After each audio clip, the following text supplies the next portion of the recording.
make sure that we work together. Tobacco road, you need changes.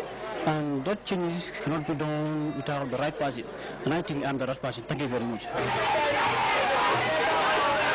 Ibrahim Jata, GRTS. In accordance with Section 52 of the Elections Act, the Independent Electoral Commission hereby gives notice at the close of nominations, the 16th day of March 2013, that the APRC fielded in candidates for the position of mayor for Banjul City and Kanifi Municipal Council.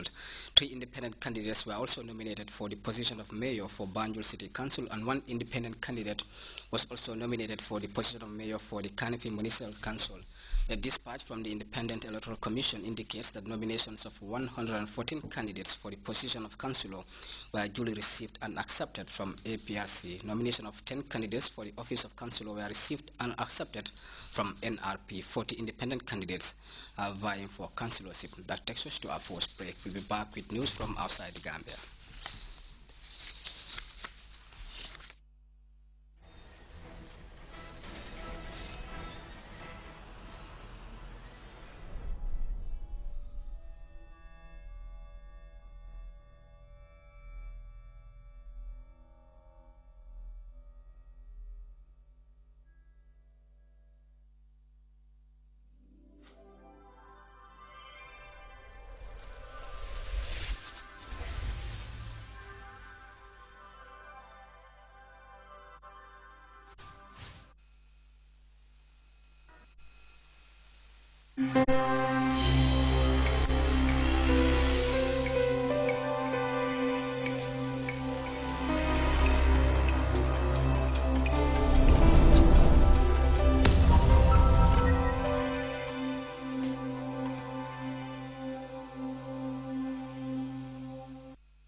Assalamu alaikum yéen ñi nga xam ne yéen a ngi seetaan Gambia Radio and Television Services man la seen xarit Maam Dieng borom bakku yéen da ngeen ko yëngal man ma di ko yëngal fii ci GRTS.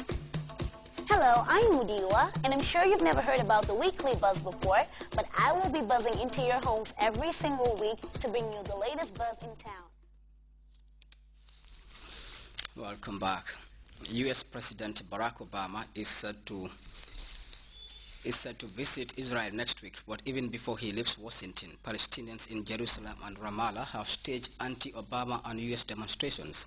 Hamas has accused Mr. Obama of following in the footsteps of all other American presidents, while others hold little hope that he can secure the release of Palestinian prisoners in Israel. Details in this CFI report.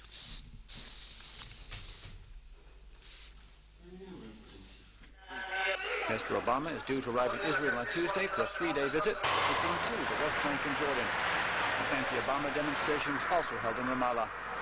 On Monday, families in the West Bank rallied for the release of Palestinian prisoners in Israel. However, few believe Mr. Obama can obtain the release. We don't expect anything from him. He's here to discover new things. He'll hold discussions with regional leaders, but I don't think he has come with anything to offer the Palestinian people. When Mr. Obama visited Cairo in 2009, he called for a change in the Middle East. That speech fired hopes for the creation of a Palestinian state. 5 years later, Palestinians are still waiting. Peace talks have been suspended since 2010. In the Gaza Strip, Hamas accuses Mr. Obama of following the line of all other U.S. presidents. The Palestinian people believe nothing will come of Obama's visit. On the contrary, he is coming here with a bias towards Israel and will try to bolster political and moral support for the occupation. Critics say the visit is without much substance and will consist mostly of photo opportunities and excursions to popular tourist venues. But it is Mr. Obama's first visit to Israel since he was elected in 2008, and the U.S. Embassy in Tel Aviv is seeking maximum publicity for the president, who is generally regarded as unpopular in Israel, especially for his sharp words against the expansion of Jewish settlements in the Palestinian territory. He's not very popular in this country. He gives the impression of ignoring the needs of the Israeli government and people. I doubt that this visit will change anything. I think the crucial thing here is the relationship between him and the Prime Minister. If that doesn't improve, nothing will change. During this maintenance trip, as it's been unfavorably called, Mr. Obama will present no new peace plan or calendar for talks. He even turned down an invitation to address the Israeli parliament, the Knesset.